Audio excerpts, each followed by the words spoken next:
Bonjour à tous, Benjamin Jacot. Aujourd'hui, je vais vous faire un point sur l'utilisation des pilotes automatiques Furuno sur vos écrans Navnet. Alors, ici, on est sur un bateau, un Antares 1080 avec une Navnet TZ Touch 2 et un pilote Furuno 711C.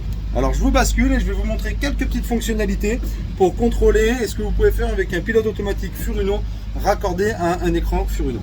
Alors voici ici, donc nous sommes sur une Navnet TZ Touch 2 couplé donc un pilote automatique Furuno 711C. Alors ce que vous allez pouvoir faire grâce à votre pilote automatique directement depuis votre écran, vous avez la possibilité donc de faire un go-to sur un point GPS par exemple, ou sur un point que vous définiriez aléatoirement sur l'écran. Donc par exemple ici je vais cliquer sur une zone de je vais cliquer sur une zone de l'écran, je vais venir appuyer sur Go To, je vais enclencher donc mon pilote automatique et là, automatiquement mon bateau va rejoindre le point que j'ai identifié sur l'écran.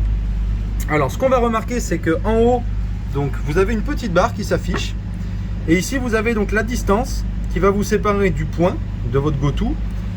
Vous avez également la durée pour rejoindre ce point. Donc à la vitesse, bon là le bateau est en train de tourner, hein, le pilote est engagé, il va se mettre en navigation sur le point que je lui ai indiqué.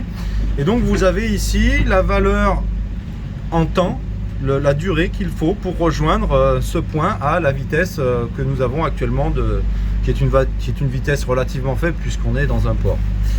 Mais vous avez également donc la possibilité, et ça c'est très important, cette petite main là en haut à droite, de stopper votre pilote à tout moment. Donc là si j'appuie sur ce point, hop, je désengage, hein, c'est noté ici, je désengage mon pilote automatique.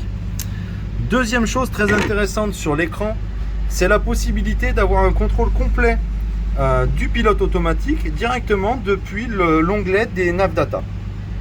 Donc pour cela en fait c'est très simple, vous appuyez sur l'onglet data, vous venez ajouter une nav data et vous venez chercher ici nav pilote. Une fois que vous avez sélectionné, donc moi je l'avais déjà sélectionné, vous allez avoir ce petit menu qui va s'afficher donc dans votre onglet des nav data, et ici vous allez avoir la possibilité, comme vous le feriez directement depuis l'afficheur du pilote, de venir engager votre pilote automatique. Donc là je l'ai engagé sur un cap, il va suivre le 54. Voilà, mon pilote est engagé et j'ai la possibilité de venir corriger ce cap directement depuis cet onglet en appuyant sur la flèche ici de 1 degré en 1 degré, ou en appuyant sur les flèches doubles 10 degrés par 10 degrés, comme vous le feriez directement depuis votre afficheur. Ensuite, pour couper votre pilote, c'est très simple, vous appuyez sur le A et là vous avez désenclenché votre pilote automatique.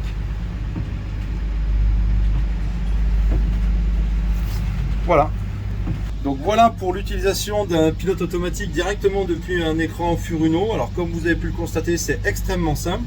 Il y a bien sûr, grâce au pilote automatique, d'autres fonctionnalités, comme par exemple suivre des routes. Vous avez des fonctions de pêche. Dorénavant, avec la nouvelle mise à jour sur Navnet TZ Touch 3, vous avez également la nouvelle fonction Follow It, hein, qui vous permet, donc grâce au pilote automatique, de suivre une ligne de sonde avec une profondeur définie. Donc ça c'est une fonction qui est très intéressante pour la pêche, notamment pour tout ce qui est pêche, les dentis, aïoles en traîne lente, enfin et plein d'autres applications, hein, bien sûr. Voilà, j'espère que cette petite vidéo vous aura servi, vous permettra de mieux comprendre l'utilisation des pilotes automatiques sur vos écrans. Je vous souhaite à tous de passer un très bon moment sur l'eau et je vous dis à très bientôt pour une prochaine vidéo. A plus!